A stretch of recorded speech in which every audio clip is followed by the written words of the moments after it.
Obviously, we're at the Seattle Space Needle right now. Washington, and you can tell on account of the fact that every other building in town is short. Walking into the museum here, the glass museum, I didn't realize that it was going to be this dark. This is actually pretty cool. I thought it was just going to be us going straight to the tower.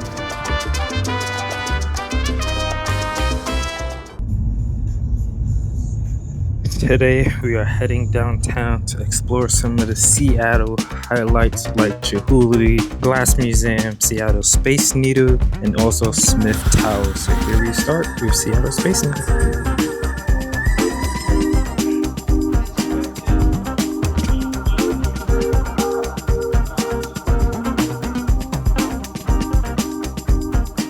South by Southwest side, the first thing you'll notice about the view is after about 10 seconds or so, a gigantic white wall will come in and get in the way. Here it is. When that's out of the way, it's the entirety of downtown Seattle. Immediately in front of us, the very large black building out there is the Columbia Center. It's the tallest in the state of Washington, and you can tell on account of the fact that every other building in town is short. Right over here in the middle is the Capitol Hill neighborhood.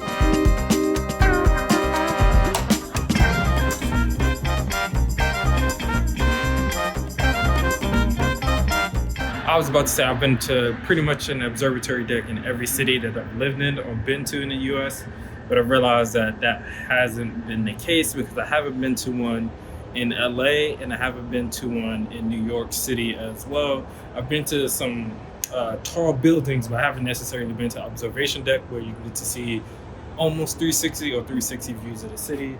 So this is the first time being here in Seattle. So fun fact, I've never been up to the Space Needle. I feel like a tourist for the first time as well in my own city. The view is definitely beautiful. I'm glad we got clear skies today. You can see all the mountains, the buildings, the water, you name it. So what do you think of the Space Needle? It's pretty cool.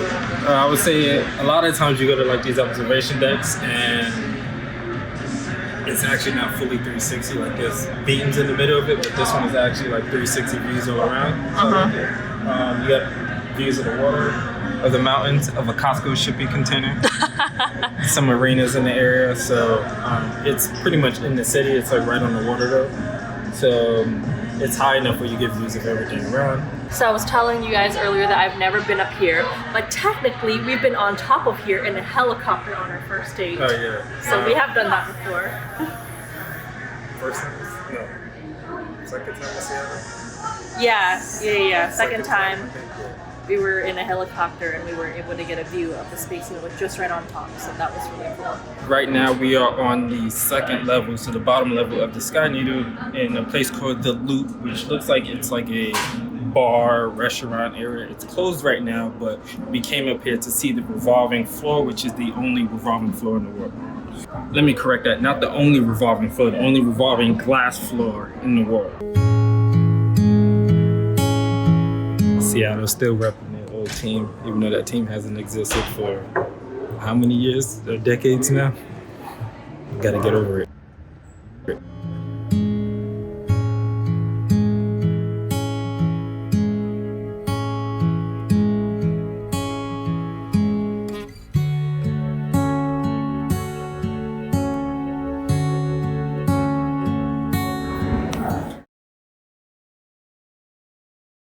So walking into the museum here, the glass museum, I didn't realize that it was going to be this dark, but it makes sense. It's so colorful in here. The light just like shines with the art and the glass and the different. I just can't believe this is all made by hand.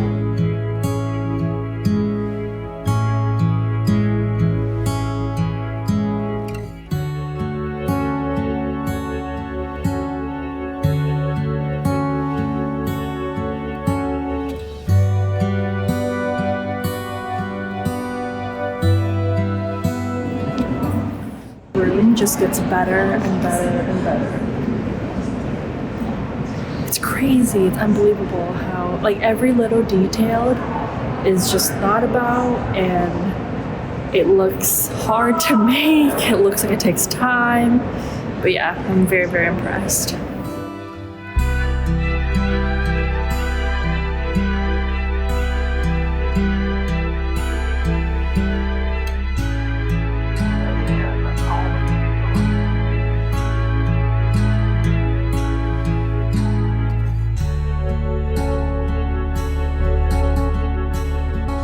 can't book this at night because they don't know the quality of the photos and videos. So we came during the day, and because of things happening, we'd rather come during the day anyway. So the inside of the museum is perfect no matter what time of day you come.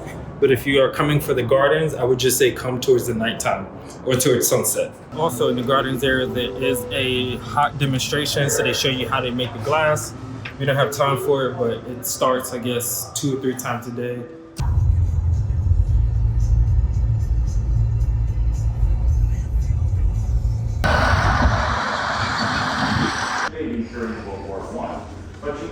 The interesting things about these towers, if you didn't know, is that a lot of them, like that says behind me, was a radio tower. So a lot of these observatories and these old buildings in a lot of these cities, they were once radio towers. And then obviously later on, people wanted it for more entertainment and for the world wonder or Guinness World Record to get business coming in. So they stopped doing it for radio towers per se, and they did it more for entertainment and showboating.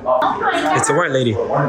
This is actually pretty cool. I thought it was just gonna be us going straight to the tower, but even if you don't join a tour, you still have access to all these little rooms and intricacies of this building. And there's like placards all around the area so you can learn about the radiator system that heats the building and all the little gadgets for the radio and everything, and there's words everywhere. So if you want a more historical view and lesson of Seattle, this is the place to come. It's not just stuff about the building itself, but it's stuff about the 20s and after the war and how Seattle, prohibition, and how that affected and shaped the city itself. So pretty cool area. Babe, I put "I love you, McKinney Thomas" on the typewriter. Did it post? It.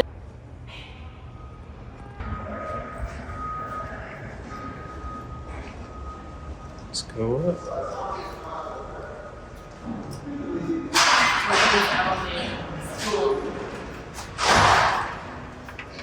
Yo, there's so many numbers.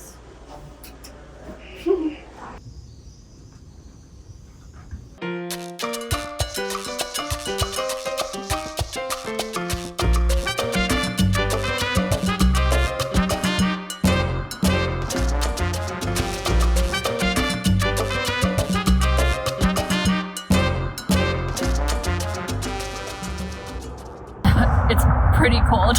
I'm not gonna lie. I'm like, oh, you can't see it, but it's really cold. But the view is beautiful here. Completely different observatory than the last one, the Space Needle, just because this is a way older building, so it is not as fancy, it's not as nice, you can say, but it has that old look. You have the gates right behind me. You have views and placards of what you see all around. There is a 360 view, but there are gates, so it's more probably like a 300 view with all the little intersections, but you're still able to get a full view of the area. And you have the Cascade Mountains right behind me, which go from California all the way to Canada. And obviously this is on the way there.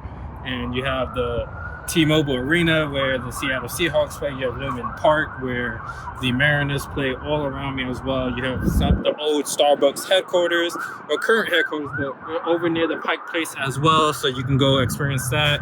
You can walk there, it should take you about 10 minutes, or you can drive, it's like a 2-minute drive. But yeah, it's not as fancy like I said, but it does have that old school charm, and you can walk around the whole building.